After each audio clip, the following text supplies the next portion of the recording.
Que a paz do Mestre Senhor Jesus envolva os nossos corações nesse momento de distanciamento social devido a esse evento pandêmico no planeta Terra. E nós gostaríamos de, nesse início, nos apresentar.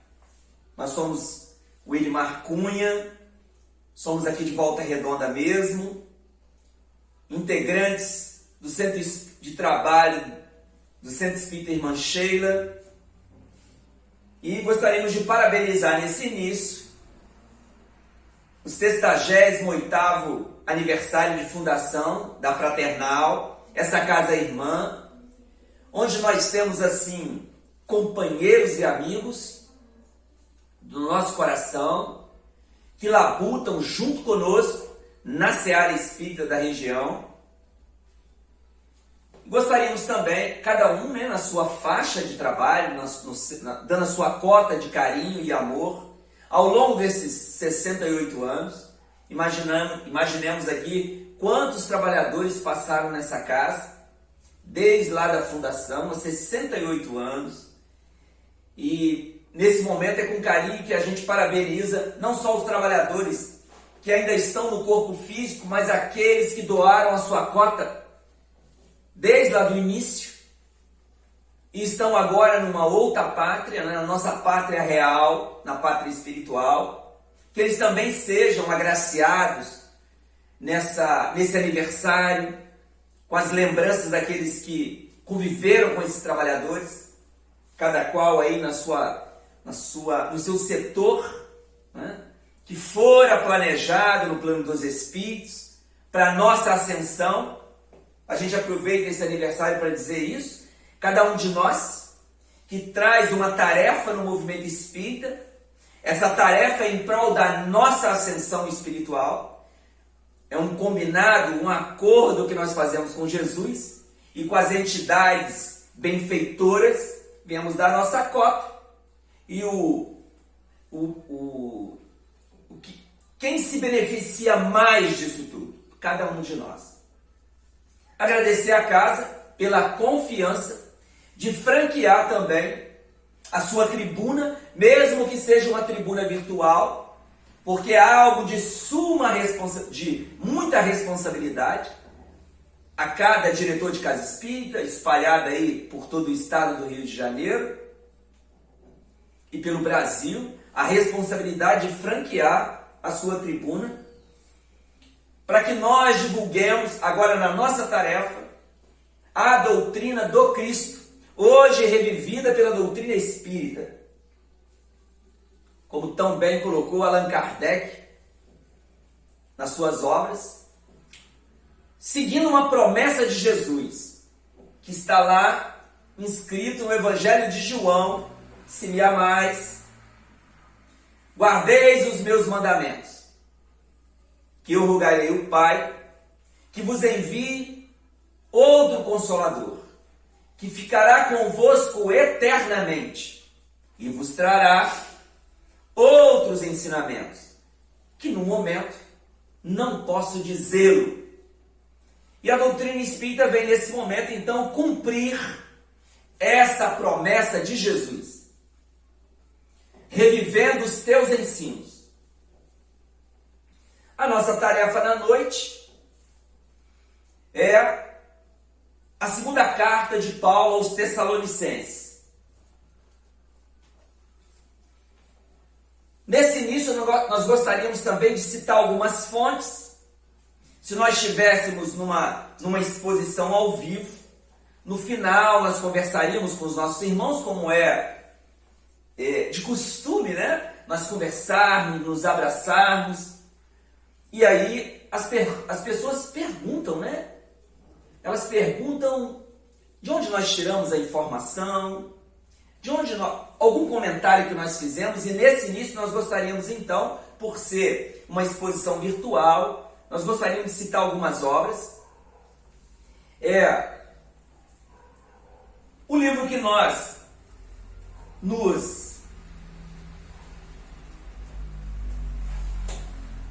seguiu aqui, o livro que nós trouxemos com a proposta de contextualizar, e isso nós gostaríamos de dizer no início.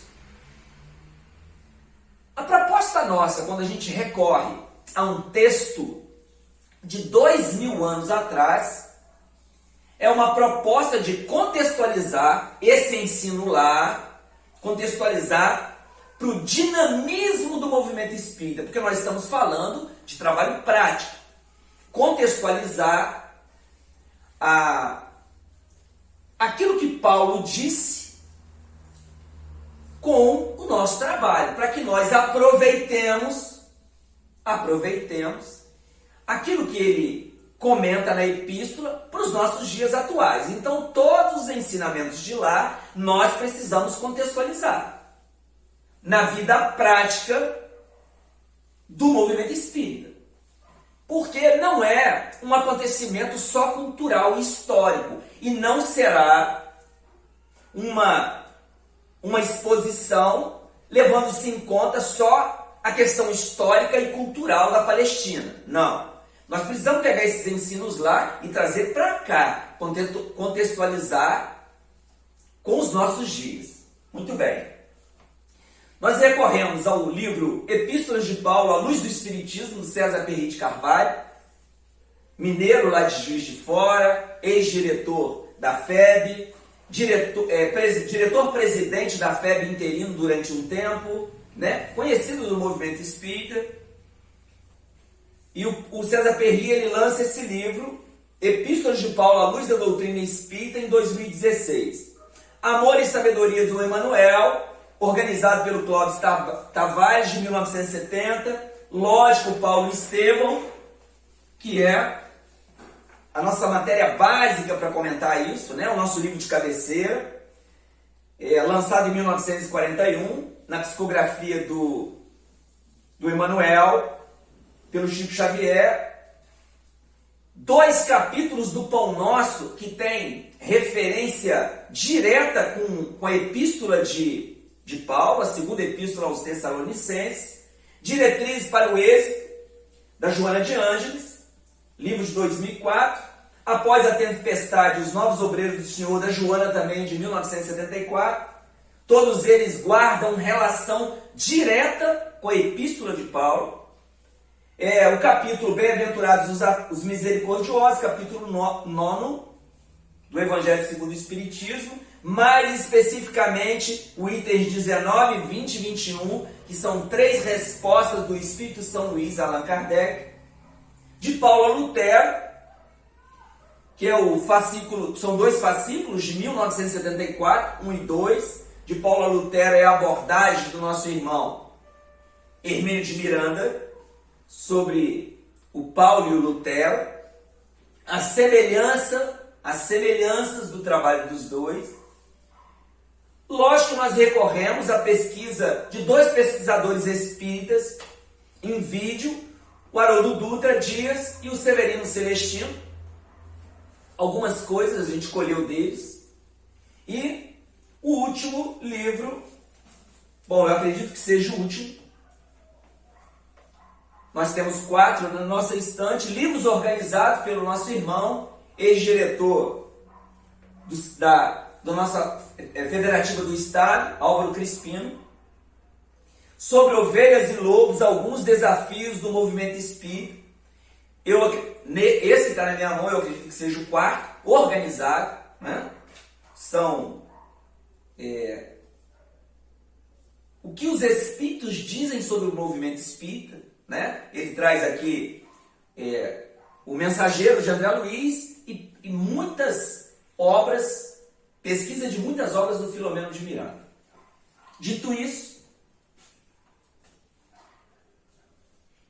nós vamos aqui agora para umas curiosidades, não. Alguns itens que precisam ser observados, e aí a gente vai colocar aqui um mapa. Nós vamos colocar aqui um mapa da época para ajudar na compreensão de algumas coisas. O primeiro item a ser observado e que vai nortear quando nós chegarmos na carta, o entendimento da carta, a primeira coisa que a gente precisa lembrar isso está inserido no capítulo 7, as epístolas do Paulo e Estevão, é que essa segunda carta, ela é escrita no ano 52 da era cristã. A primeira carta aos Tessalonicenses, ela foi escrita no ano 51. De onde essa carta é escrita? Onde ela está sendo escrita? Ela está sendo escrita em Corinto, ó. Corinto. Jerusalém, Antioquia, região da Galácia, Éfeso, região da Macedônia. E o Paulo, nesse momento, está aqui, ó, em Corinto. Inclusive, ele escreve as duas cartas, a primeira e a segunda, em Corinto. Porque no ano 51, ele está também em Corinto. E aqui é a região da Itália, ó. Sicília. Só para a gente ter uma ideia, né? Das viagens do Paulo. Só para a gente visualizar. Não é uma curiosidade à toa, né? Para a gente lembrar que ele sai de Jerusalém, ó, Antioquia, Éfeso, a região da Macedônia, da Grécia, até chegar na Itália. As suas várias viagens, né?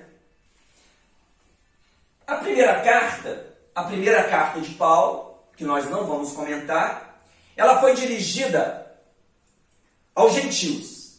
Isso é uma informação que consta no Paulo e Estevão e consta no livro do César Perry de Carvalho. A segunda carta é dirigida aos judeus. E o César Perry de Carvalho comenta assim: com uma censura mais enérgica, a segunda carta. E aí ele comenta que o Paulo nunca teve muita facilidade em ser aceito pelos judeus. E aí nós escolhemos duas coisas que é importante lembrar nesse momento, para quem já leu Paulo e Estevão, para quem conhece a história do Paulo. Ele era um doutor da lei, com cidadania romana. Doutor da lei com cidadania romana. Então, essa desconfiança dos judeus era natural. Alguém doutor da lei, com cidadania romana, e agora se converteu ao cristianismo, eles tinham um pé atrás com Paulo. Muito bem. E a gente precisa lembrar da fidelidade, por que da desconfiança dos judeus? Devido à fidelidade de Paulo às tradições judaicas. Então, era natural essa desconfiança dos judeus. Muito bem. O Paulo, então, está na cidade de Corinto e ele recebe notícias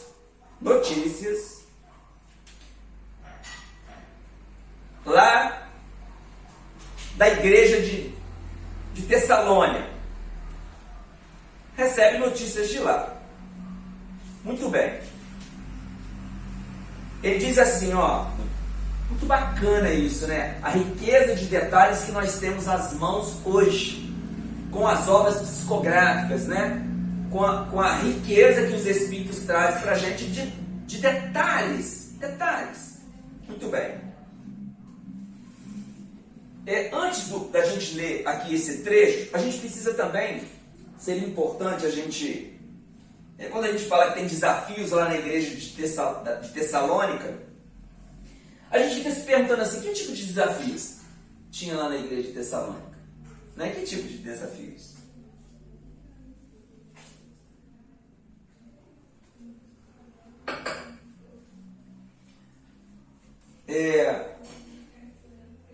Qual a finalidade das cartas? Qual a finalidade das epístolas? A gente precisa pensar, né? Que desafios tinham lá? Muito bem. As epístolas tinham uma finalidade de resolver crises. Crises, né? Que tipo de crises? Ó, porque quando a gente fala de crise de que origem? De que origem? Olha, primeiro a questão da desconfiança dos judeus. Primeiro a desconfiança dos judeus em relação a Paulo. E ele é um dos fundadores da igreja. Olha só. a gente precisa entender esse contexto, né? Esse contexto histórico-cultural. Precisa entender, para a gente entender o porquê, compreender, desculpe, o porquê da desconfiança. Muito bem. As igrejas fundadas passavam por crises, né? Aí a gente se pergunta, de que origem? Crises humanas. Crise do ser humano. Crise de interrelacionamento. Quando eu estava lendo isso aqui, é muito bacana isso, a gente lembrar, né, dessas coisas, né? Quando a gente estava lendo isso aqui, a gente lembrou de uma oportunidade que nós tivemos de estar durante um dia inteiro num hereu lá de Piraí. Nossa irmã Marilda, presidente da casa do Oásis de Caminho, ainda encarnada, nos receberam naquele domingo.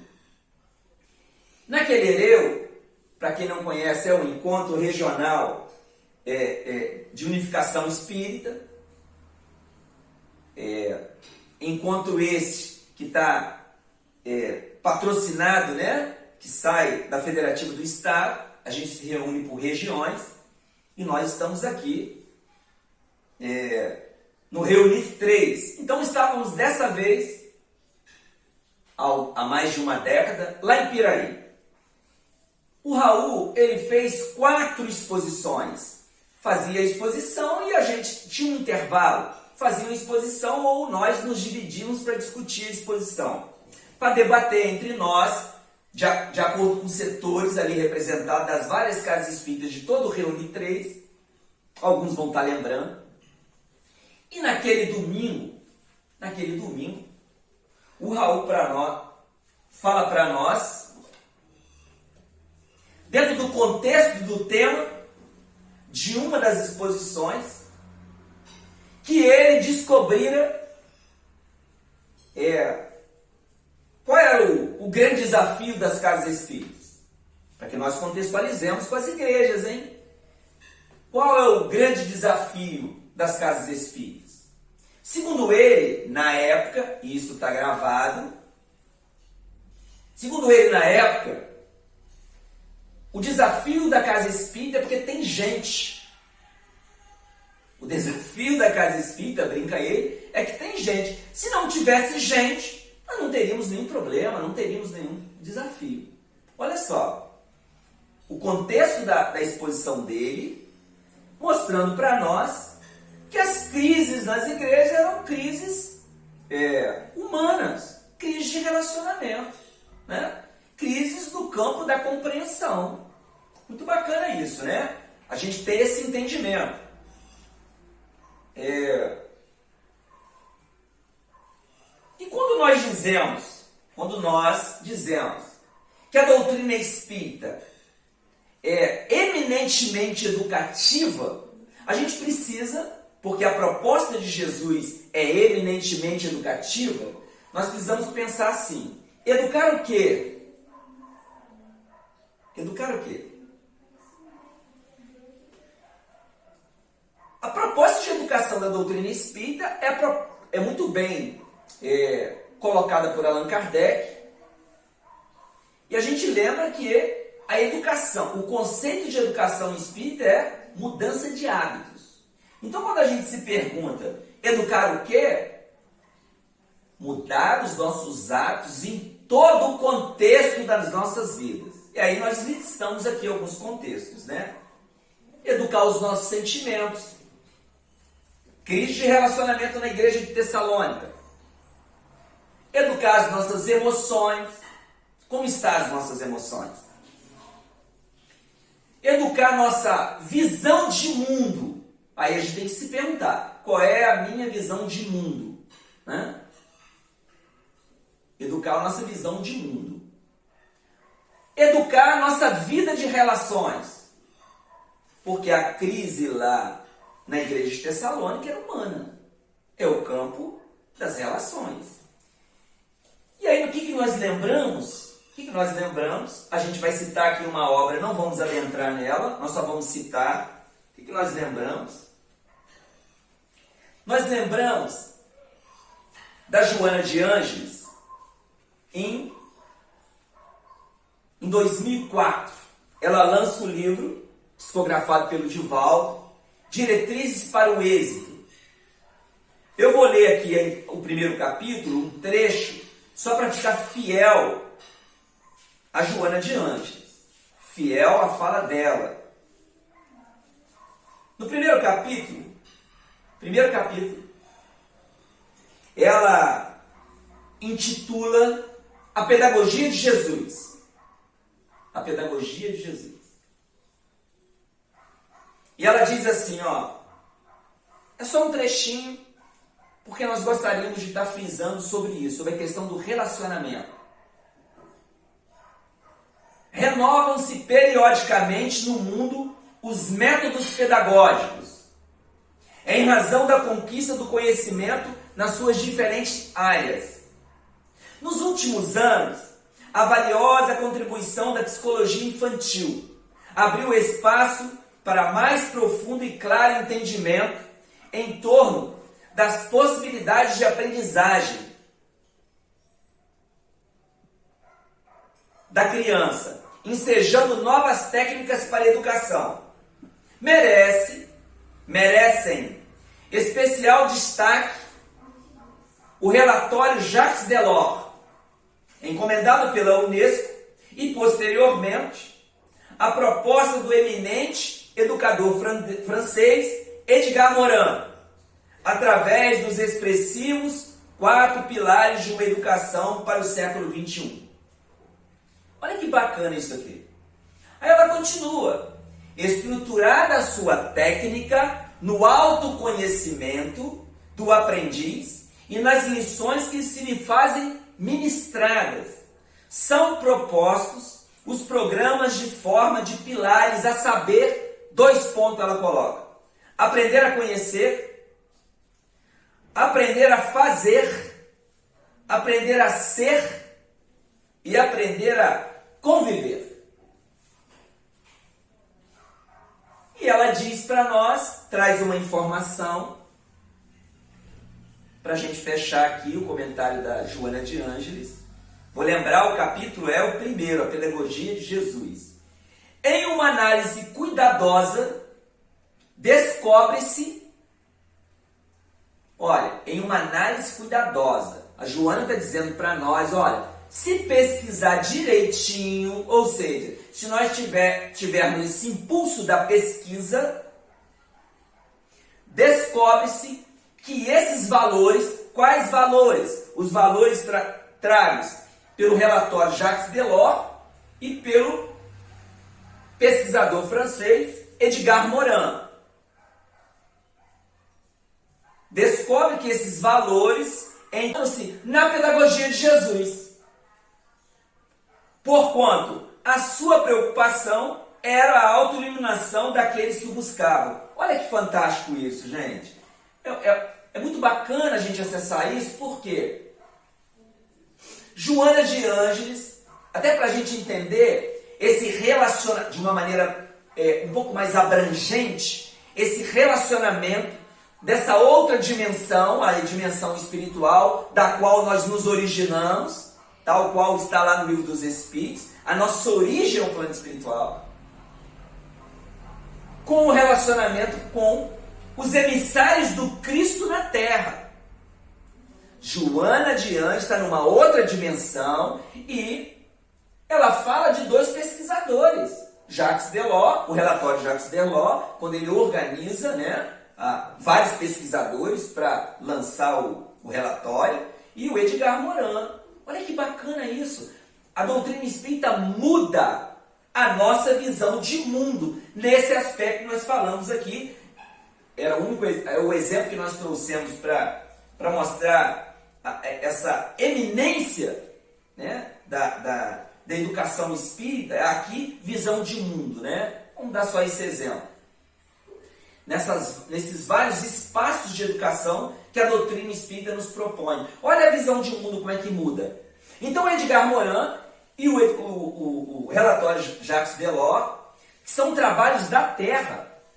Qual é a visão de mundo que nós temos hoje? Olha, o Mestre Jesus, como governador do planeta Terra, ele tem o planejamento nas mãos. Ele tem um planejamento nas mãos. E ele envia esses emissários. A Joana, numa outra dimensão, entende isso e cita-os. Olha que bacana isso. E a gente lembrou, e aí ela lança o livro em 2004. Ela lança o livro Diretriz para o Êxito. E ela dedica toda essa obra,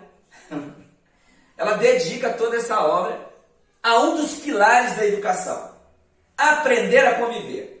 Os capítulos aqui, riquíssimos, falam do nosso relacionamento. Como que nós deveremos nos postar, né, diante do outro. Né? Diante da emoção do outro. Diante do sentimento do outro. E aí são vários capítulos, né, fazendo essa abordagem. Ela deu ênfase ao relacionamento humano. Né? Muito bacana. É uma obra que a gente indica mesmo, quem quer entender sobre relacionamento humano, sobre a ótica da espiritualidade superior, Diretrizes para o Êxito. Né? Só para lembrar aqui assim,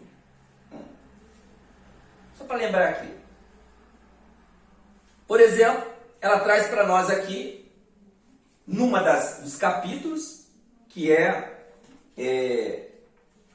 comportamento assertivo. Um dos capítulos, hein? Ela vai nos ensinar como que nós nos relacionamos no mundo, essa é a proposta, né? O nosso relacionamento com o mundo.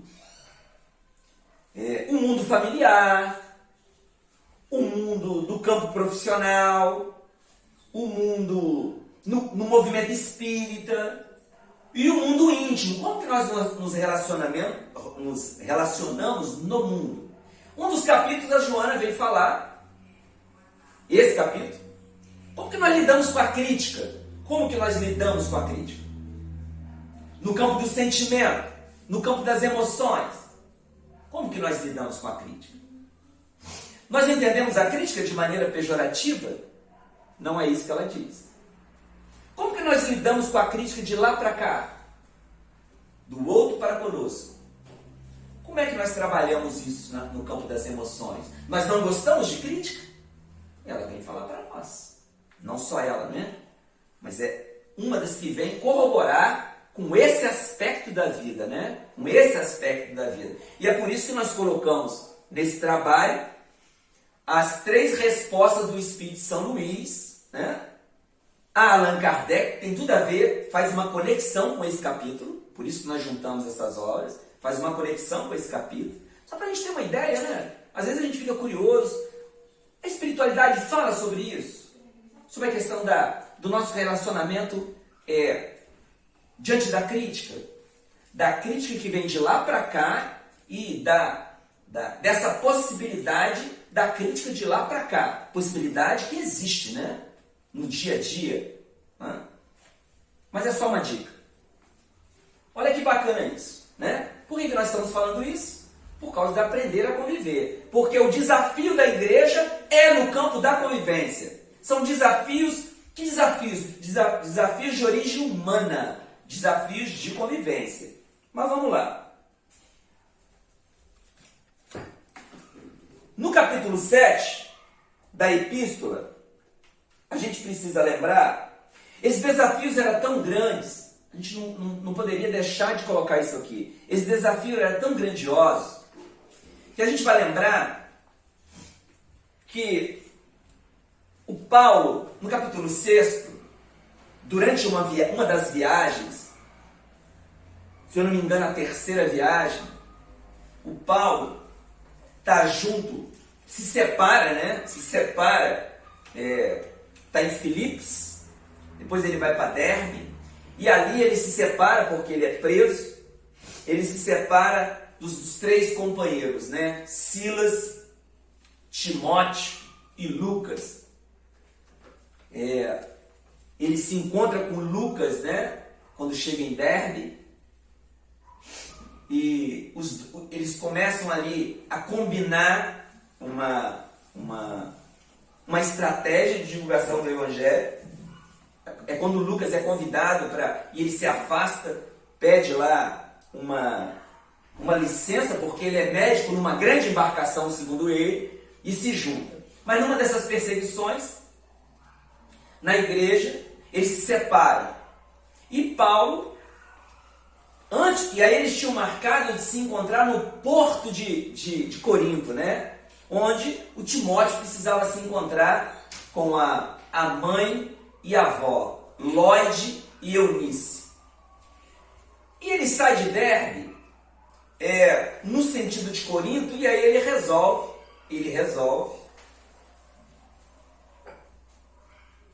fazer uma visita a Atenas, que era um sonho dele, um sonho pessoal.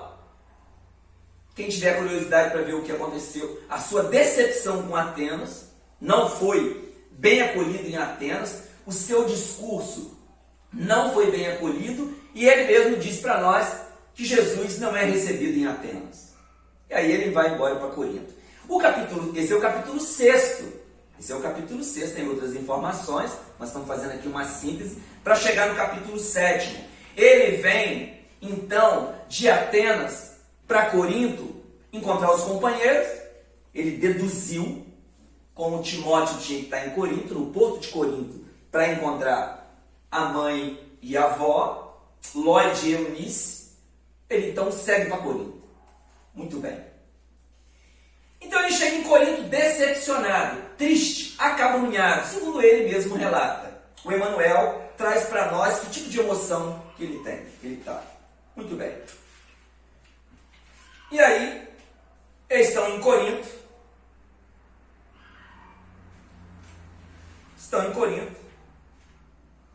E começa a chegar emissários de Tessalônica, de Bereia, da Macedônia, onde ele fundar, segundo Emmanuel, onde ele fundara suas bem-amadas igrejas. E como ele está? E num dos momentos, devido às perseguições, e ele começa a perceber o tamanho da tarefa. Lembra que nós falamos que a gente precisa contextualizar aquele momento sob o ponto de vista humano, né? E trazer para os nossos dias. Ele sente um momento de muito desânimo em Corinto. Muito desânimo. Ele acredita que ele não vai dar conta. Começa a chegar emissários de todas as igrejas já fundadas.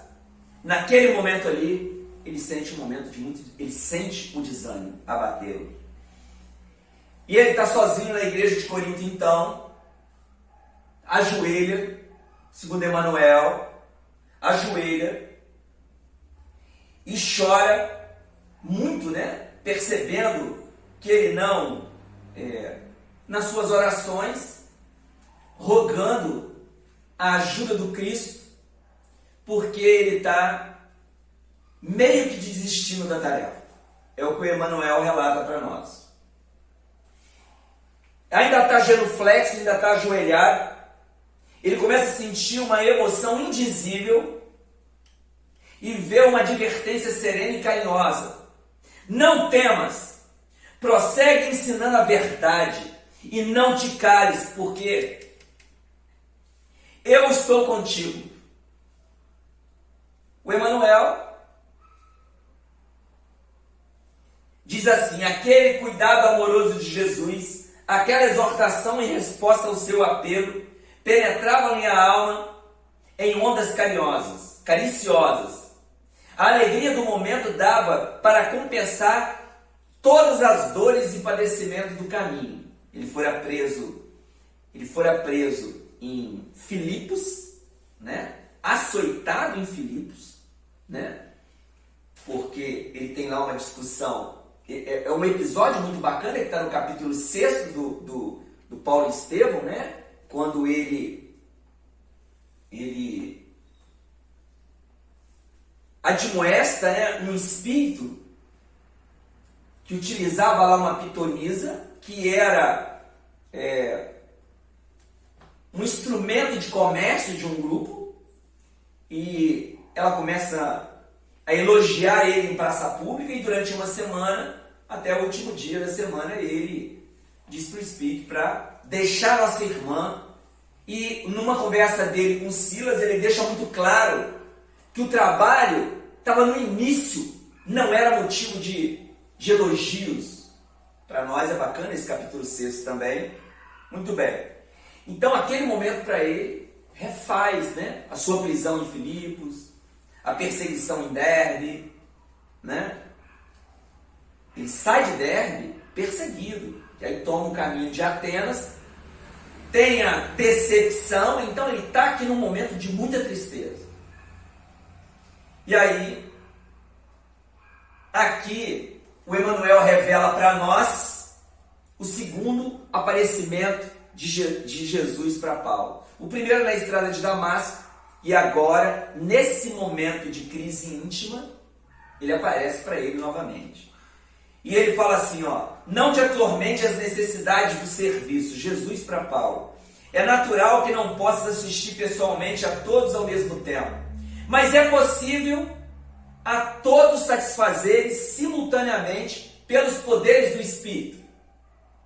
Aí o Emmanuel comenta: procurou atinar o sentido justo da frase, mas teve dificuldade íntima de o conseguir. Ele não entendeu a proposta de Jesus naquele momento. O que era satisfazer as igrejas pelos poderes do Espírito. Ele não entendeu. E aí Jesus é claro com ele: poderás resolver o problema escrevendo a todos os irmãos em meu nome. Então, aqui no capítulo 7, nós vamos entender, é importante a gente entender isso aqui. Jesus tem o planejamento. Estamos vivendo aí um momento de dor e sofrimento, previsto em A Gênese por Allan Kardec, Sinais dos Tempos. E nesse momento, por isso que eu falei no início da gente contextualizar o tempo todo, nesse momento aqui, Jesus revela para nós, Emmanuel revela para nós, que as cartas é sugerida pelo Cristo. É Jesus que está com planejamento. Ele define que é importante ele utilizar os poderes do Espírito. Que poder? São vários os poderes do Espírito. Mas que poder é nesse momento?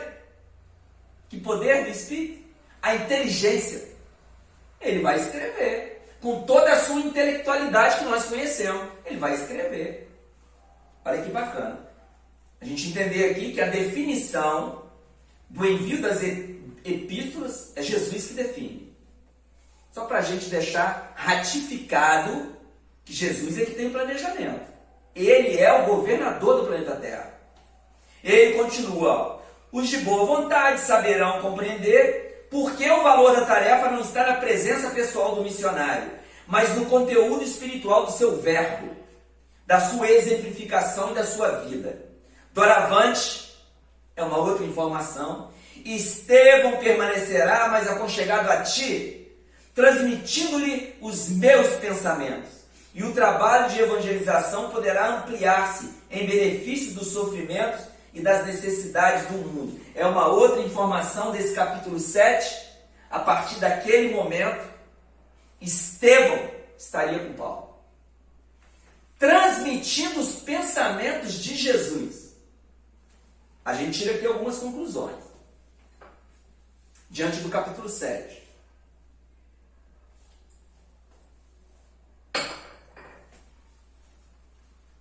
Quando nós estamos lendo as epístolas, lembremos que tem uma direção por trás. Jesus afirma que o Estevão estaria ali transmitindo-lhe os seus pensamentos. Então, as epístolas são recados de uma equipe, são coordenadas por Jesus. As epístolas é recado direto de Jesus. Muito bem. E uma outra curiosidade, que é aqui no capítulo 7, que o Emmanuel revela para nós, é a decisão de Paulo de construir essas cartas em equipe também. Agora a equipe encarnada. Olha que bacana, ó, o trabalho em equipe. Jonas Jannes tem uma página sobre isso. O nosso trabalho não é um trabalho que possa vir a ser individualizado. Nosso trabalho é trabalho em equipe, né? A equipe, o conjunto. Kardec deixa isso bem claro, né? Projeto de 1868, a comissão central, o chefe do espiritismo, está tudo bem explicadinho lá no projeto de 1868 e mais explicadinho ainda, porque isso está em obras póstumas, deixou registrado em obras póstumas, mais explicadinho ainda a importância do trabalho em equipe, né? Para não ter a pessoalidade, a interferência pessoal no trabalho de Jesus, e o trabalho é dele, nós somos os ceareiros e nós precisamos estar sintonizados com ele, aqui e no Livro dos Médios das Sociedades. Então, projeto de 1868 em obras póstumas e o capítulo enorme, lá no Livro dos Médios das Sociedades, é o nosso norte em trabalho de equipe no movimento espírita, no trabalho da gestão do movimento espírita. Esses dois capítulos, né? O Paulo fala isso, Kardec fala isso em dois momentos grandiosos, né? Porque o projeto de 1868 é um capítulo enorme em obras póstumas, e das Sociedades Espíritas, um capítulo enorme e muito rico, para que nós, isso é de competência nossa, competência dos encarnados, né? De quais encarnados? Porque as pessoas perguntam isso, né? De quais encarnados?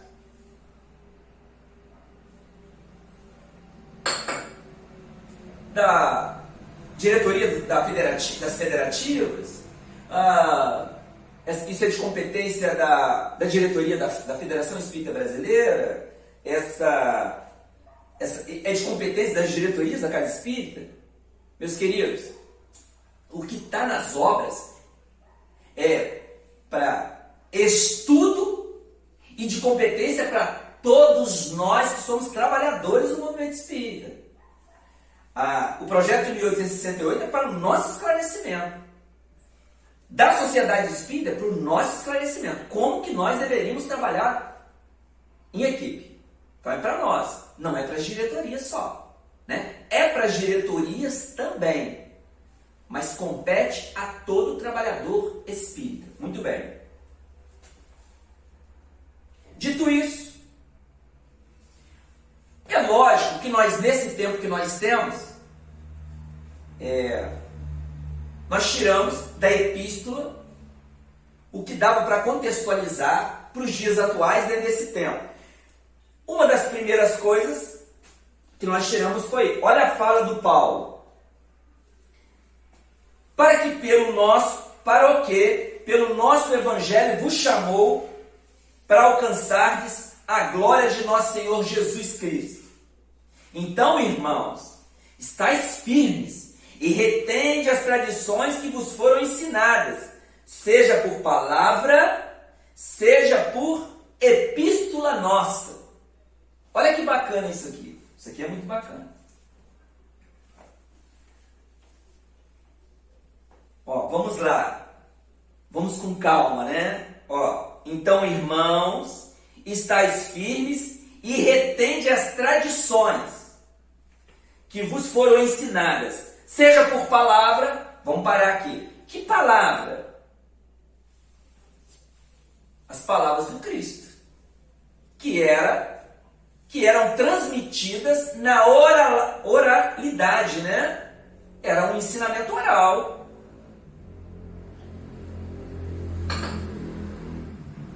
Jesus ficara aqueles 3 anos de apostolado de amor, preparando aqueles discípulos e aqueles demais que estavam em torno, né? E esses ensinos foram passando de maneira oral. É isso que Paulo está falando, retende as tradições que foram ensinadas. Reter a tradição é ser fiel ao que foi dito por Jesus e retransmitido pelos seus discípulos. Seja ou por essas palavras, ou seja por epístola nossa, que é a vontade do Cristo, que é Estevão transmitindo para ele sob o comando de Jesus. Olha que bacana isso, hein? Olha que bacana isso. Como que nós vamos contextualizar isso para os dias atuais da Casa Espírita? Nós vamos buscar isso. Olha só, vamos ver se todo mundo está lembrando aqui. Gênesis, na introdução da Gênesis. Generalidade e concordância no ensino. Esse é o caráter essencial da doutrina. Nós precisamos nos perguntar nesse momento, para contextualizar esse ensino do Paulo. Vou deixar uma pergunta no ar, né? Nós utilizamos esse critério do método kardeciano. Kardec usou um método. Dentro do método dele, que está lá, capítulo 3º do Livro dos Médiuns, do método. Que método que era? Está lá. Método de ensino. Ele utilizou um critério. Generalidade e concordância. Generalidade dos ensinos, concordância dos ensinos dos espíritos. Esse caráter essencial da doutrina é o caráter essencial. A essência da doutrina está na generalidade e concordância. Olha que bacana isso, hein? Paulo fala então, ele está dando um recado para o grupo de Tessalônica, aos tessalonicenses, para eles estarem firmes em reter as tradições, reter os ensinos do Cristo. E na epístola nossa, na epístola que ele está escrevendo. Aí ele continua, Kardec continua. A condição mesma da sua existência, a condição da existência da doutrina precisa seguir esse critério, concordância e generalidade. Vamos pensando, hein? Donde resulta que todo princípio que ainda não haja recebido a consagração do controle da generalidade não pode ser considerado parte integrante dessa mesma doutrina. Olha que bacana. Será uma simples opinião isolada, do qual não pode o Espiritismo assumir a responsabilidade. Olha o que Kardec coloca aqui.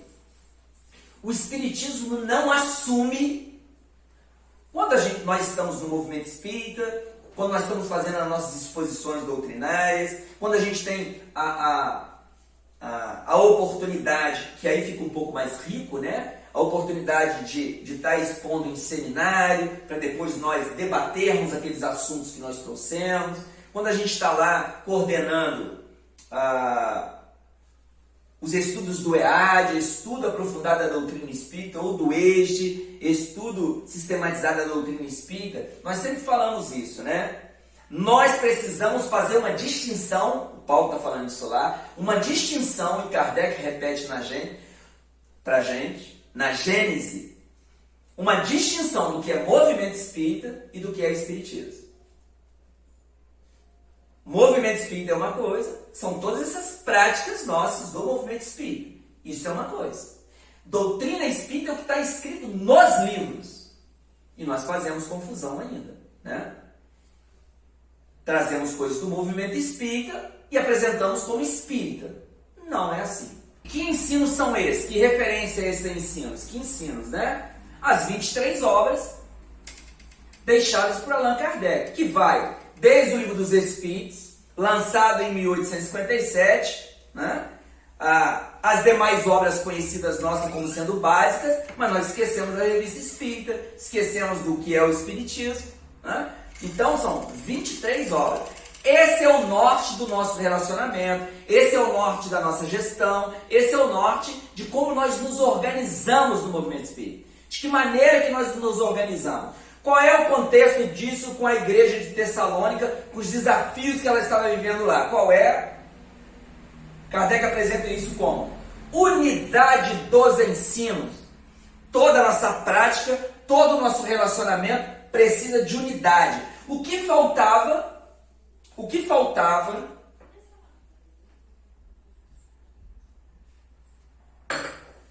Quando o Paulo fala para reter lições da palavra, ensinada pelo Cristo, repetida pelos discípulos.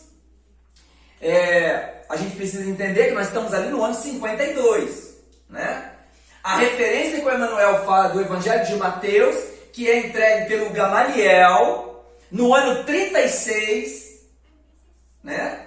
Entregue na mão do Paulo, quando ele vai lá para o deserto estudar 3 anos, com a Prisca e o Áquila. Estão lembrados? Então, ali nós já tínhamos o Evangelho de Mateus, não tínhamos os demais evangelhos, né? E o Paulo diz assim, poxa, mas você vai me dar o original? Aí o Gamaliel fala para ele que ele já sabia de cor o Evangelho de Mateus. Por quê? Porque ele transcrevia, já tinha transcrito para muitas pessoas. Gamaliel, doutor também, mestre de Paulo. Ele já tinha transcrito o Evangelho de Mateus. Muito bem. Então é a unidade dos ensinos. Esse desafio da igreja de Tessalônica, ele precisa ser contextualizado nos dias atuais. Para essa recomendação do Paulo aos nossos irmãos de Tessalônica não ser uma questão só histórica. Ele mandou uma carta lá para Tessalônica sobre reter o ensinamento. A proposta dele lá era unidade de ensinos, e Kardec, quando diz isso para nós da Gênesis, será uma simples opinião isolada do qual não pode o Espiritismo assumir responsabilidade. Tudo que nós dizemos, tudo que nós trazemos de nós e que não tem o diapasão, né, que não esteja conectado com aquilo que as entidades reveladoras trouxeram, é de opinião pessoal, e o Espiritismo não tem nenhum compromisso com isso. Por isso a unidade de ensino. Ele queria criar uma unidade de ensino em todas as igrejas. E nós, qual é o nosso norte para que nós cumpramos a nossa tarefa? Capítulo 20 do Evangelho, missão dos Espíritas. Está muito claro lá. O Erasto traz para nós de maneira muito clara nesse capítulo. E aí, como eu citei hoje aqui César Perry de Carvalho, o César Perry de Carvalho, Epístolas de Paulo à Luz do Espiritismo, quando nós estivemos com ele em 2007, na sede histórica da FEB, naquela época nós éramos diretores de casa espírita, e ele diz isso para nós, que quando ele faz essa pergunta no movimento espírita, ele roda o país todo, e fora do país. Toda vez que ele faz essa pergunta, qual é a missão dos espíritas? Segundo ele, está gravado, está lá, né? Isso foi distribuído, essa palestra foi distribuída aí pelo movimento espírita, via SERJ.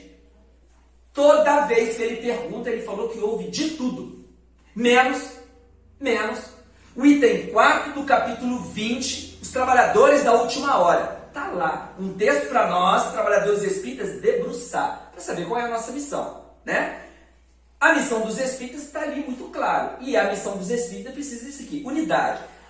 O que nós falamos aqui no estado do Rio de Janeiro, nossos irmãos lá em Santa Maria no Sul, precisam estar falando a mesma coisa. Estamos falando de mediunidade. Nós precisamos ancorar a mediunidade no Livro dos Médiuns, que é um tratado de psiquismo humano, né? Que segundo Herculano Pires, numa das suas obras, que de lá para cá, de 1861 para cá, nada foi feito nem próximo desse tratado de psiquismo humano, de tratado de mediunidade, né? Do psiquismo humano. Olha só que bacana isso. Então, nossos irmãos lá do Sul, como nossos irmãos lá no Piauí, quando fala de mediunidade, o norte deles, onde é a unidade dos ensinos dos Espíritos sobre mediunidade?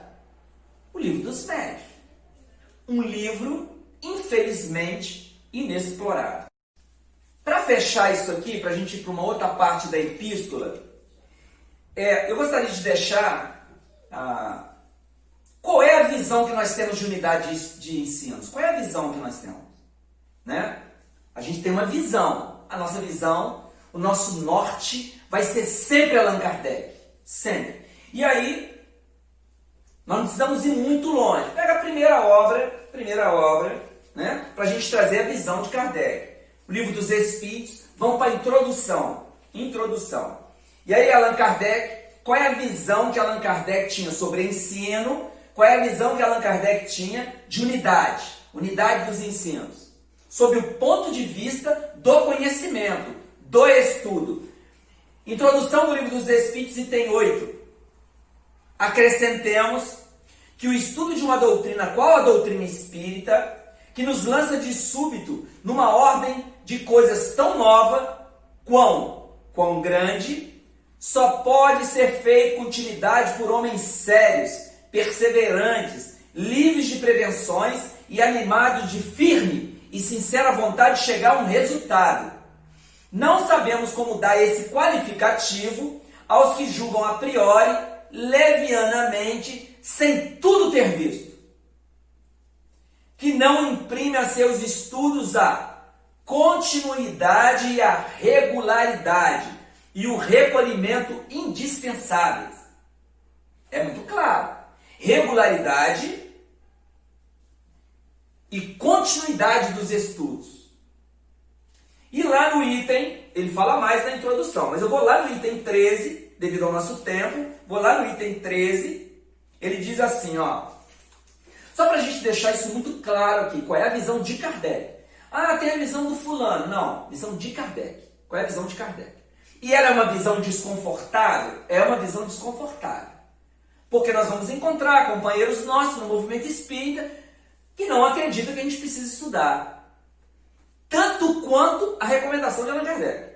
Tanto quanto. E o mais estranho disso é que nós, em todas as ciências humanas, nós precisamos do conhecimento para responder sobre todos. E nós estamos diante de uma ciência, segundo Allan Kardec, no primeiro capítulo do Evangelho. Qual é o conceito? Qual é o conceito de Allan Kardec sobre doutrina espírita? No Evangelho segundo o Espiritismo, na Gênese e no que é o Espiritismo. Conceito de ciência. Ele sempre começa, é uma ciência. Então, eu vou usar o conceito que ele trouxe de Espiritismo no Evangelho. Capítulo 1, Espiritismo. O Espiritismo é uma ciência nova que vem revelar aos homens, por meio de provas irrecusáveis, a existência e a natureza do mundo espiritual e suas relações com o mundo corpóreo. Conceito de ciência. Lá no que é Espiritismo e na Gênese. Aqui no item 13, ele diz assim para nós. Por isso que dizemos que esses estudos requerem atenção demorada, observação profunda e, sobretudo, como aliás o exigem todas as ciências humanas, continuidade e perseverança. Anos são precisos para formar um médico medíocre e 3/4 partes da vida para chegar-se a ser um sábio. Como pretender, em algumas horas, adquirir a ciência do infinito? Ninguém, pois, se iluda.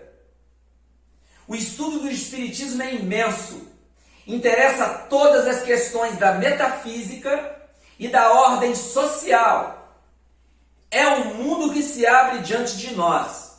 Será de admirar que para efetuá-lo demande tempo, muito tempo mesmo. Quanto tempo para que nós conheçamos a ciência do infinito? Foi o único espírito que traz esse conceito de doutrina espírita. Kardec chama a doutrina espírita de ciência do infinito. Mais tarde, na década de 60, nós temos um trechinho aqui, uma contribuição no livro Opinião Espírita, psicografia do Francisco Xavier e Valdo Vieira, Emanuel e André Luiz. O Emanuel diz assim para nós.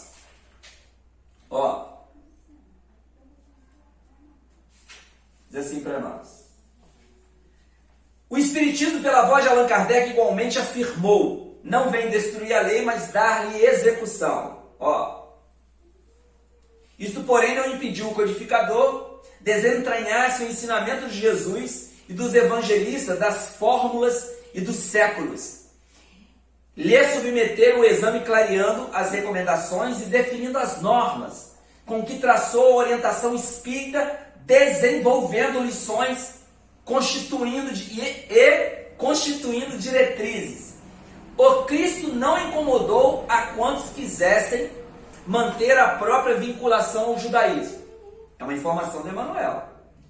Sem, contudo, adiar os ensinamentos do Evangelho. Allan Kardec respeitou quantos se mostrassem fiéis aos juízos teológicos do passado, mas não atrasou a mensagem renovadora do Espiritismo. Aí ele comenta, fecha, oferecendo aos leitores amigos as páginas desse livro, Opinião Espírita,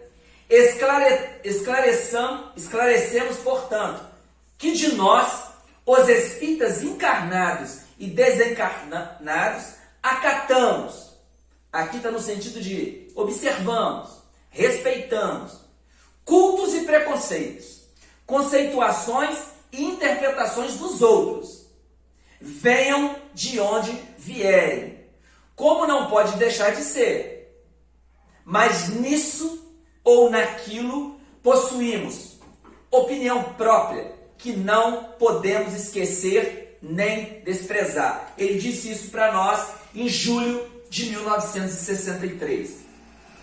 E nós precisamos aqui dar continuidade. Vamos partir para um outro trecho da epístola.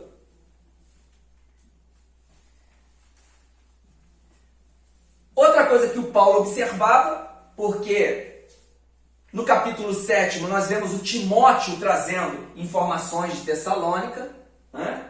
Porque ele e o Silas estão trabalhando de caravaneiros, e aí eles estão vindo de Tessalônica e traz de lá, da igreja de Tessalônica, essas informações. Então ele percebe um outro desafio. Precisamos contextualizar isso aqui com os dias atuais. Porque o Espírito Emmanuel o fez. Por mais desconfortável que seja. É para que sejamos livres de homens dissolutos e maus, porque a fé não é de todos. Mandamos-vos, irmãos, em nome do Senhor Jesus, que vos aparteis de todo irmão que anda desordenadamente. Emmanuel comentando, através das palavras de Paulo, percebe-se a certeza de que as criaturas perversas se aproximariam dos núcleos cristianizantes. Certeza. Que as criaturas perversas se aproximariam dos núcleos cristianizantes. Paulo fala dessa maneira, para que eles sejam livres de homens dissolutos e maus, e o Emmanuel diz para nós da certeza da aproximação dos núcleos cristianizantes de criaturas perversas. Paulo percebe isso lá, e o Emmanuel vem confirmar isso agora, né? Quando escreve sobre a epístola, no livro Pão Nosso. A gente lê isso aqui, e a gente lê isso com desconforto, né? Só que a gente começa a lembrar de outros ensinamentos que os Espíritos nos trazem. Que planeta que nós estamos? Qual é a característica do planeta Terra? Provas e expiações. Nós não podemos perder esse norte. Onde nós estamos? Planeta de provas e expiações. Capítulo 3 do Evangelho. Há muitas moradas na casa de meu Pai. E aí nós precisamos lá ler sobre o planeta de provas e expiações. E uma das características, predominância do mal. Então é natural que aproxime-se dos núcleos cristianizantes criaturas perversas. Porque no planeta Terra tem criaturas perversas. Muito bem. Que a malícia delas poderiam causar-lhes prejuízo. A aproximação desses indivíduos podem causar prejuízo aos núcleos cristianizantes. Aos núcleos cristianizantes de Tessalônica, aos núcleos cristianizantes de agora. Emmanuel está falando para as casas espíritas. E que era necessário mobilizar os recursos do espírito contra semelhante influência. Olha que bacana isso aqui. Pão Nosso, capítulo 11 e 23, né? Foi os dois capítulos de referência à igreja de Tessalônica. E que era necessário mobilizar os recursos do Espírito contra semelhante influência. Lembra que Jesus fala isso para o Paulo, né? Da necessidade dele mobilizar os recursos do Espírito. Ele não entendera. Aí Jesus teve que falar para ele. Escreve as cartas. Lá um dos recursos do Espírito era a inteligência. Aqui, o recurso do Espírito que nós precisamos nas nossas relações, para que nós não caiamos na malícia e causemos prejuízo à causa, tragamos prejuízo à causa, é a prudência. A prudência. Jesus assevera isso lá atrás, a necessidade de sermos prudentes. Bons, mas prudentes. E aí Kardec traz para nós a característica do planeta, para a gente entender com quem que nós lidamos o tempo todo. Nós vamos buscar essa pergunta e, consequentemente, a resposta lá no Livro dos Médiuns, para dar suporte a essa fala do Emmanuel, para dar suporte à fala do... Lembra? Concordância e generalidade, né, dos ensinos. Paulo falou, Emmanuel falou, e os Espíritos falaram o quê? Se mau rumo a reunião tomar, dir-se-á que não terão as pessoas sensatas e bem-intencionadas a ela presentes o direito de crítica? Deverão deixar que o mal passe, sem dizerem palavra e aprovar tudo pelo silêncio? Olha que bacana isso aqui, hein? Está lá no Livro dos Médiuns, né? Qual reunião? Qualquer reunião. Isso aqui pode ser utilizado para qualquer reunião, né? Qual é a nossa postura diante disso? Os Espíritos respondem. Está em aspas, né? Sem nenhuma dúvida, esse direito lhes assiste. É mesmo um dever que lhes corre. Ou seja, se posicionar diante da malícia, com prudência. Se posicionar diante de as pessoas bem intencionadas, se posicionar diante do mal. Olha que importante isso aqui. Mas se boa intenção os anima, aqui é o cuidado que nós temos que ter.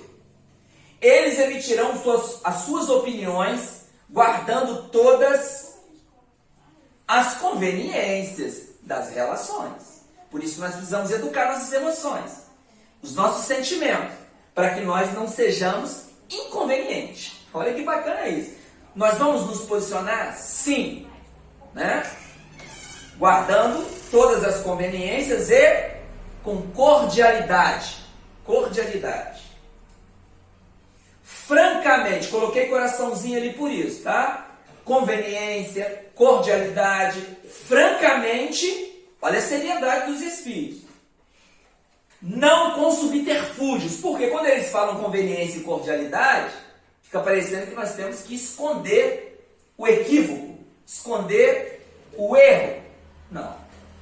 Francamente, não com subterfúgio. Gente, o nome disso aqui é ética cristã. Ética cristã. Onde que está aqui? Onde está isso? Livro dos Médiuns, das reuniões e das sociedades 337. Eu acho que isso aqui é muito claro para que nós ainda busquemos explorar mais, né? Vamos para o último item ali. É muito claro e a gente está dando as fontes para as pessoas irem lá depois se encharcarem disso aqui, nesse capítulo específico do Livro dos Médiuns.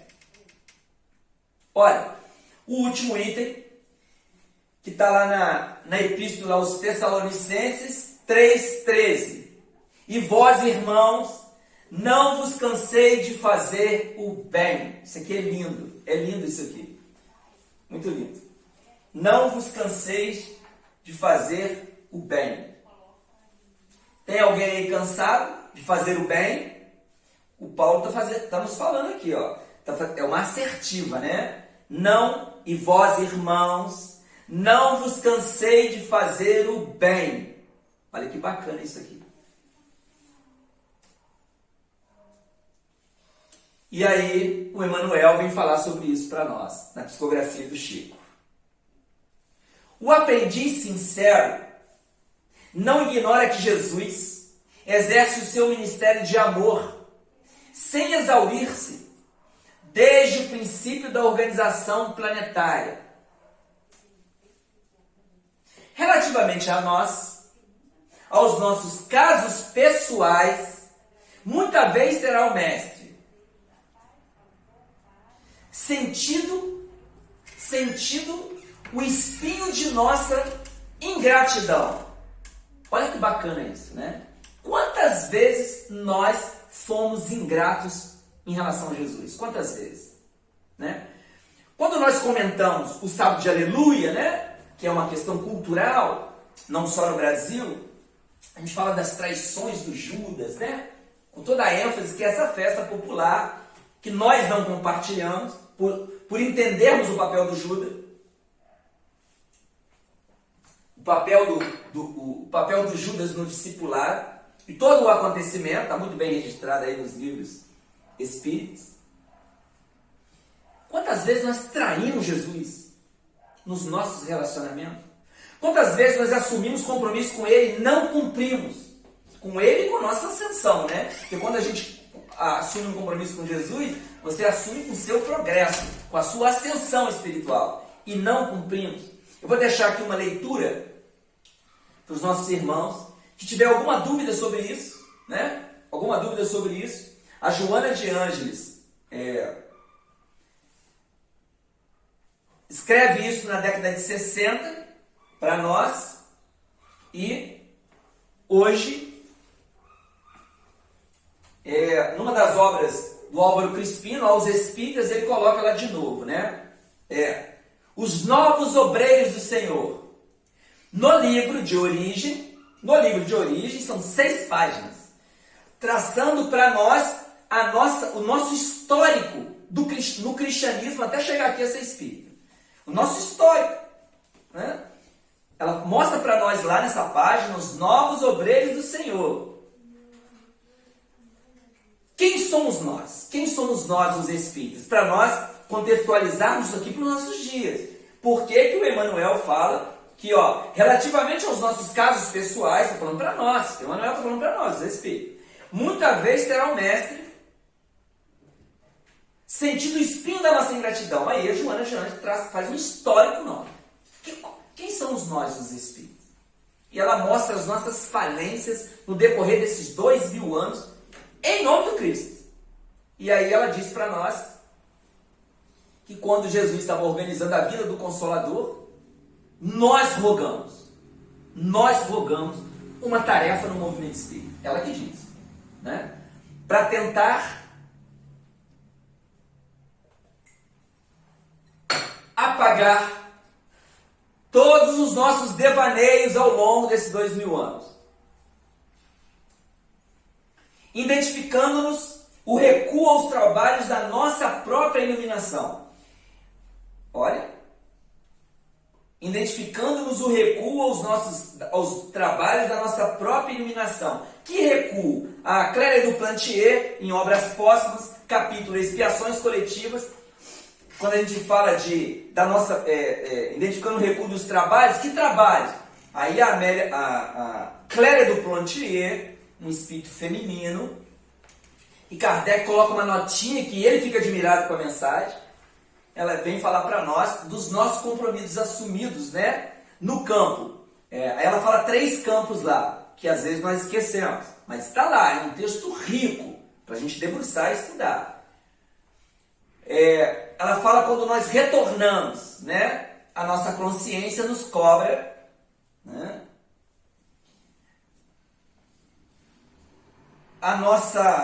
os nossos recuos sobre o ponto de vista do indivíduo consigo mesmo, o nosso aprimoramento, logo o conhecimento, posteriormente a reforma íntima, então o indivíduo consigo mesmo, né? Que recuo? Os compromissos com a família, é outro aspecto do indivíduo quando reencarna. O progresso dele mesmo, o compromisso dele com a família e o terceiro compromisso, o compromisso com a cidadania, o compromisso dele como cidadão do país que ele reencarna. Então, segundo ela, né, quando está falando de provas e expiações, né, ela diz para nós que nós podemos ser criminosos num aspecto e cumprir o outro aspecto. Ou cumprir o outro aspecto, esses três aspectos, ser criminoso no outro aspecto. Olha só, você com você mesmo, o compromisso que você assumiu com a família e o compromisso que você assumiu com a pátria que você reencarnou. Compromisso como cidadão. Muito grave isso, né? Tá dentro aqui desse segundo item do Emmanuel. E, todavia, nem mesmo verificando-nos os desvios voluntários e criminosos, jamais esgotou a paciência do Cristo que nos corrige, amando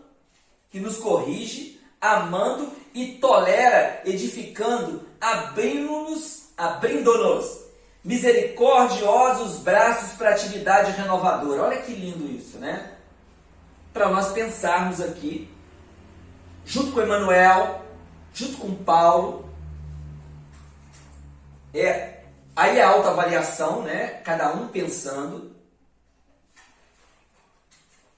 Para fecharmos, para complementarmos esse raciocínio, a gente precisa lembrar, para as pesquisas dos companheiros, que em uma semana de trabalho, André Luiz diz para nós, na própria introdução, o Mensageiros é fruto de uma semana de trabalho. E é o livro onde ele registra a queda daqueles primeiros trabalhadores do início do século. Final do século passado, após o lançamento do Livro dos Espíritos, e início do novo século. Porque ele começa a escrever a partir de 1938. Então ele está falando de companheiros espíritas que faliram nas suas tarefas antes de 38, ou seja, no início daquele século e no final do século anterior. Ele registra para nós: o Mensageiro é fruto de uma semana de trabalho. Então fica aqui uma dica de leitura. Vamos voltar lá, gente. O segundo livro do André Luiz. O que ele registra? Que está diretamente ligado, está na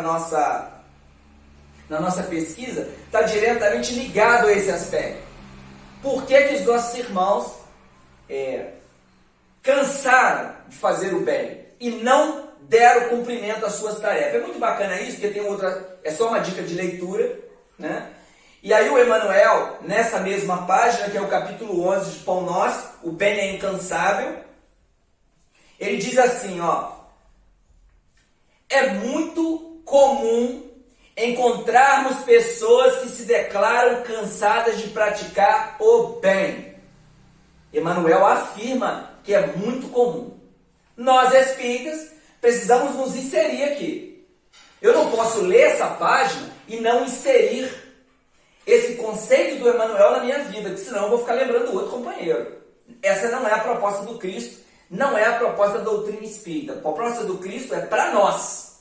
Não é para lembrar do outro companheiro, do parente que foi, não, nada disso. Para nós.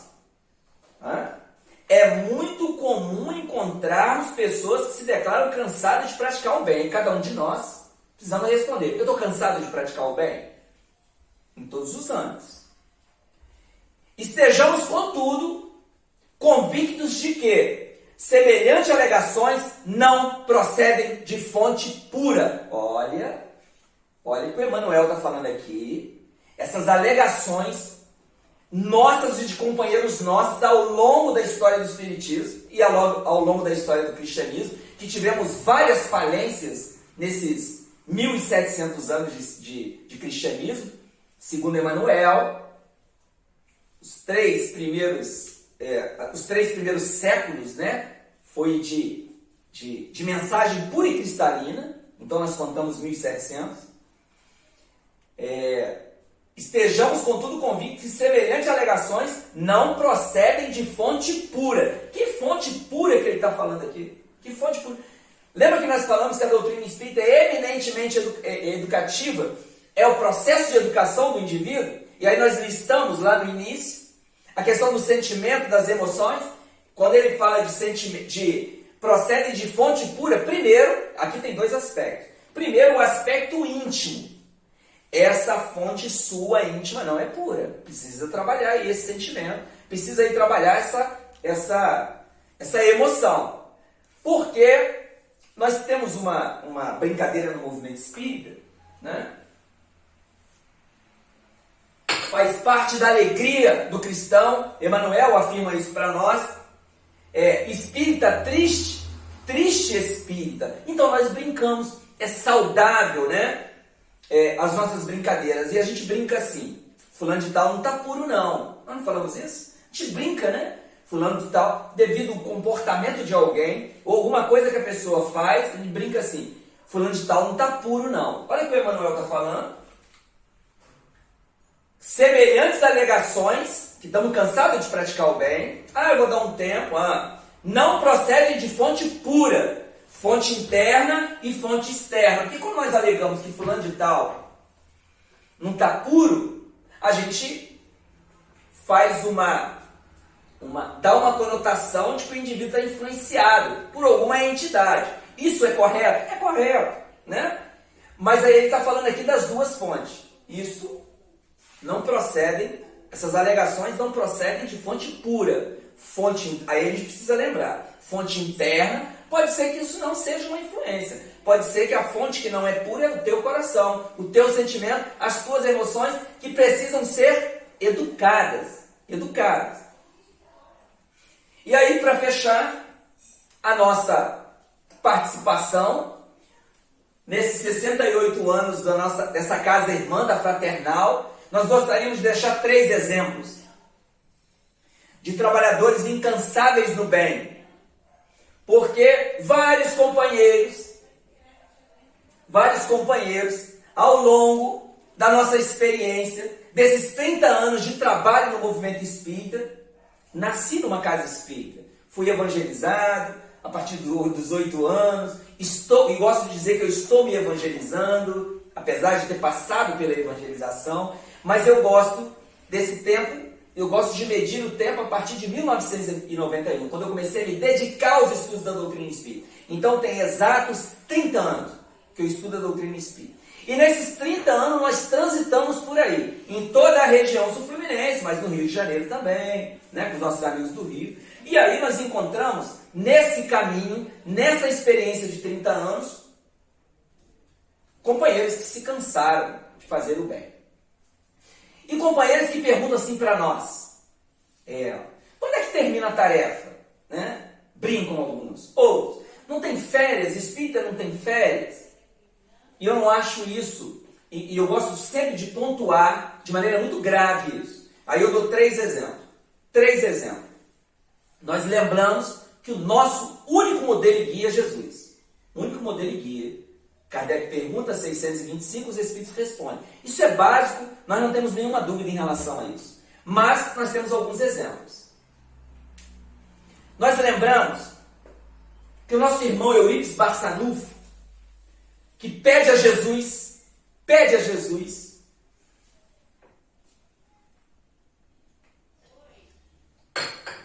para estruturar um hospital, verificando irmãos nossos do movimento espírita em queda. Isso é um registro no Tormento da Obsessão. Lá na introdução tem a explicação do porquê da estrutura de um hospital. E nessa estrutura, para nossos irmãos em queda, né? Que tipo de queda? De assumir compromisso no seu planejamento espiritual, no campo espírita e desistir no caminho. Eurípides Barçanufo, só para lembrar dele, dessa obra. Esse nosso irmão, ele trabalhou até quando? Até a febre espanhola dizimar o corpo físico dele. Que Eurípides continua, né? Até a febre espanhola dizimar o corpo físico dele. Olha, um outro exemplo que eu gosto de dar quando as pessoas perguntam, né? A mediunidade, a gente pode ir com ela até quando? As pessoas me perguntam até quando que vai a mediunidade. Eu sempre digo que a mediunidade vai até sempre. porque os médiuns trabalham aqui com essa faculdade e nós temos registro em Filomeno de Miranda, nas obras do Filomeno, registro nas obras do André Luiz, registro da Dona Ivônia Pereira, que a mediunidade continua no plano dos espíritos. E aí, que os espíritos revelam, mostram para ela que antes dos 20 anos de idade, para que ela não criasse expectativa em torno, por exemplo, da vida conjugal. Porque isso não estava incluso na sua programação anterior acordada. Segundo ela mesma, eles escolhiam os livros que ela ia ler, as revistas que ela ia ler, os jornais que ela ia ler e as casas espíritas que ela deveria frequentar. Ou seja, para não causar nenhum empecilho na sua tarefa. Olha que bacana isso. Então, isso está revelado lá no Devassando Invisível. E mesmo assim, ela dá continuidade à sua tarefa até o seu desencarne em 1984, sem nenhuma interrupção. Outro exemplo que nós gostaríamos de trazer é o próprio Chico Xavier, né? que é o psicógrafo aqui dessa mensagem do Emmanuel sobre o bem é incansável.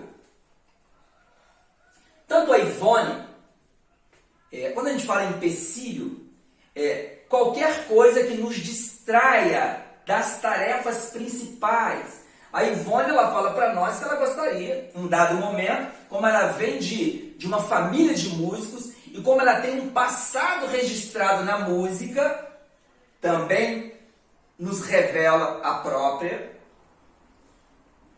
Ela, em um dado momento, ela resolve aprender, né? Se envolver com música, e esses espíritos deixam claro para ela que o único compromisso dela nessa existência era a mediunidade. Isso é muito claro para nós, né? Na sua trajetória. Quando nós chegamos no Chico Xavier, é a mesma coisa. Nós sabemos como era o relacionamento do seu mentor, Emmanuel. O que é que o Emmanuel traz em termos de disciplina? Que disciplina? Disciplina em todos os sentidos da vida, né? Disciplina no campo das emoções, como nós já dissemos, disciplina no campo dos sentimentos.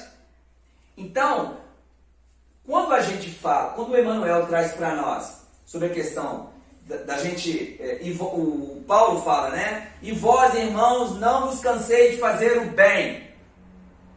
Esses são os exemplos que nós temos de continuidade da tarefa sem cansaço no bem. E para fecharmos, a reflexão final aqui do Emmanuel, nós deixamos essa mensagem do Emmanuel como mensagem final. Jamais se esgotou o Cristo, que nos corrige amando e tolera edificando, abrindo-nos misericordiosos braços para atividade renovadora, que possamos agradecer a Deus essas atividades renovadoras de cada um de nós, renovadoras da nossa intimidade nesse campo de trabalho. Nós agradecemos a oportunidade dessas reflexões, que são reflexões nossas também, e desejamos muita paz. Que assim seja.